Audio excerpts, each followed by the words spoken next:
Doma Sports Talk worldwide with some news from the world of boxing. So y'all know what time it is. You ain't in a rush to get concussed. Now I got some news for the middleweight division, right? Coming from a welterweight, right? IBF welterweight champ Errol Spence, Errol Spence Jr. Baby. We know he's pretty much one of the best in welterweight. The things have to happen. He has to get some unification fights against the Garcias and the Brooks of the world. The Terrence Crawford fight looms, but I think things have to happen before that. Right, Errol Spence is definitely a bad dude from Texas. Right, we know what time it is. Well, some other dudes from Texas, right? JERMALL CHARLO. Errol Spence said JERMALL CHARLO will beat Gennady Golovkin and Canelo. Right, that's what he thinks, and that's why I got bad, bad. That's why that's on. Told you. I think similar. I don't. I think he beats Canelo for sure. I think him and Gennady Golovkin would be an epic fight, and I would call it a 50-50 fight. But I think he's 60-40 against Canelo now, right? I think it was at 154. They could have done that then, him and Canelo. But I think now he's a full-fledged 160-pounder middleweight. I think he gives Gennady Golovkin all he can handle, and I think he beats Canelo. Errol Spence is saying this now, and it's good to hear from someone else. Of course, the naysayers will probably say, well, he's affiliated. He spars with the twin brother of JERMALL CHARLO, JERMALL, and so he's affiliated with them, so he's going to have a biased opinion. Probably have a point there, but this is not something that anybody, you're just coming up with, pulling out your hat somewhere. Your boy JERMALL CHARLO was the IBF was the champion. I don't know what sanctioning body was at WBC, if I'm not mistaken, when he was 154 pound, right? He moves up and he's in a mandatory position. So this is a guy that you're supposed to be talking about against Gennady Golovkin, for example, because he's the mandatory right now as we speak. He's still undefeated. Highlight real knockouts. This is a guy that's not going to be running from Gennady Golovkin. And it's also a guy that, Gennady Golovkin wasn't trying to fight on May 5th, who was also available.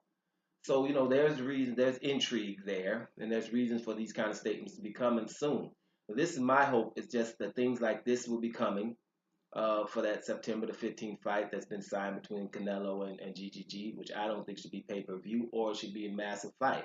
I think what happened is after Gennady Golovkin picked Vanis Rosen on May 5th, he should have been in a fight right now against a mandatory. Right? A mandatory, or someone, or unification, right? That's what he should have had to do.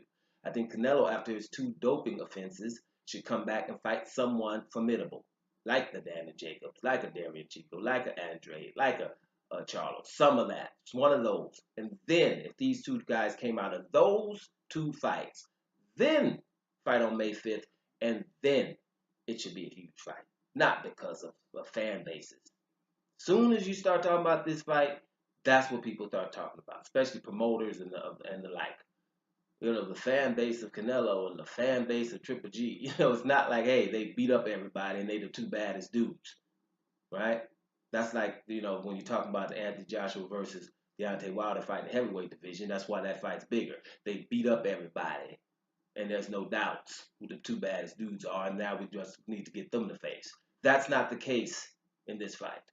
And that's why it's good for people to be talking about the other guys that can beat them. Daniel Jacobs arguably beat Gennady Golovkin anyway, right? Canelo hasn't proved anything at 160, right? That's why the WBC president, which is, he's just obviously into it. He's like, hey, y'all just need to stop talking about clenbuterol. Don't be reminding people about that before the fight. Then it won't be as lucrative. What's going to happen up until the fight? So every time something is going on like that, I'm going to mention it because, yes, I think I'm against the Canelo fight versus Gennady Golovkin. It's not like I'm not going to watch it, but I'm against it being this huge when there's so many questions in the middleweight division. That's the point. It gives us a fight like every other fight, in my opinion, because there's at least 6 or 7 guys that should be in that mix, and they're not being. And then when they fight, it's not as lucrative as these 2 guys. That's my only issue. Other than that, hey, let the guys fight if that's what everybody wants. But I already saw who won the first one. That was Golovkin. And Golovkin's going to probably win the second one. But let's see what's up. Doma Sports Talk worldwide, and I'm about to here, y'all.